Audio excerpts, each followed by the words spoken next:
ಈಗಲೇ ಚಂದಾದಾರರಾಗಿ ನಿಮ್ಮ ನೆಚ್ಚಿನ ಶೋಗಳನ್ನು ನೋಡಿ.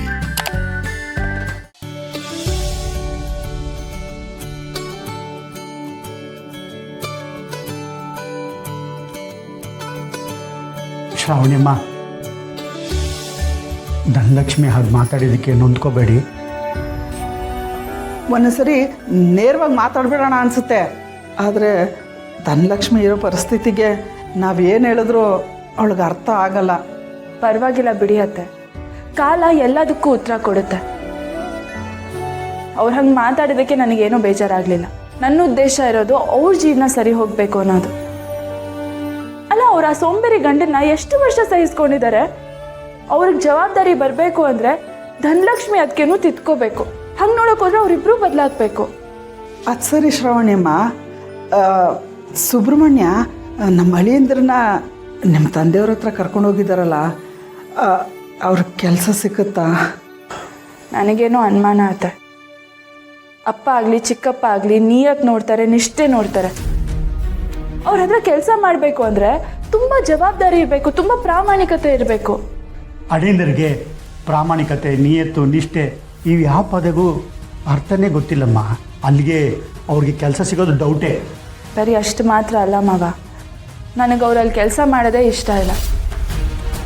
ಅವ್ರು ಎಲ್ಲೇ ಕೆಲಸಕ್ಕೆ ಸೇರಿಕೊಂಡ್ರು ಅವರಿಗೆ ಕಷ್ಟಪಟ್ಟು ಕೆಲಸ ಮಾಡಬೇಕು ಅಂತ ಅನಿಸ್ಬೇಕೇ ಹೊರತು ಸಂಬಂಧ ಇದೆ ಅನ್ನೋ ಸಲಿಗೆಯಲ್ಲಿ ಕೆಲಸ ಕದಿಯೋ ಹಾಗಾಗಬಾರ್ದು.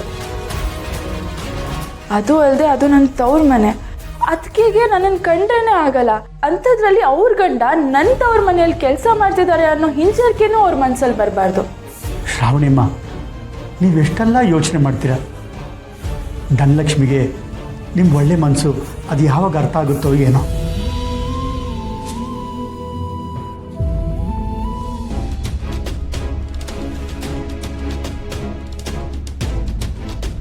ಗುಡ್ ಮಾರ್ನಿಂಗ್ ಯಜಮಾನ್ರೆ.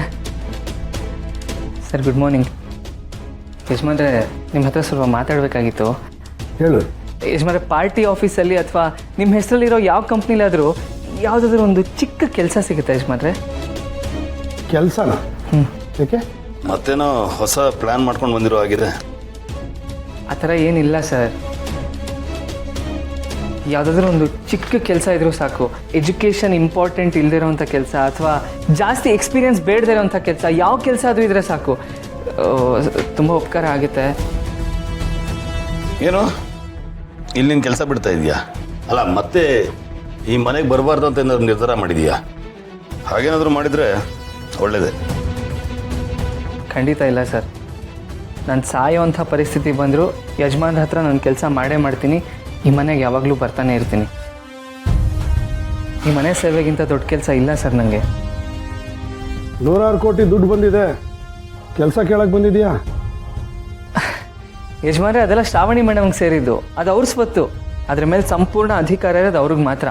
ನನಗೆ ಅದ್ರ ಮೇಲೆ ಯಾವ ವ್ಯಾಮೋಹನೂ ಇಲ್ಲ ಯಜಮಾನ್ರೆ. ನಾನು ಈ ಮನೆಗೆ ಸೇವಕ ಅಷ್ಟೇ, ನಿಮ್ಮ ಬಂಟ ಅಷ್ಟೇ. ಮತ್ತೆ ಈಗ ಕೆಲಸ ಕೇಳ್ತಿರೋದು?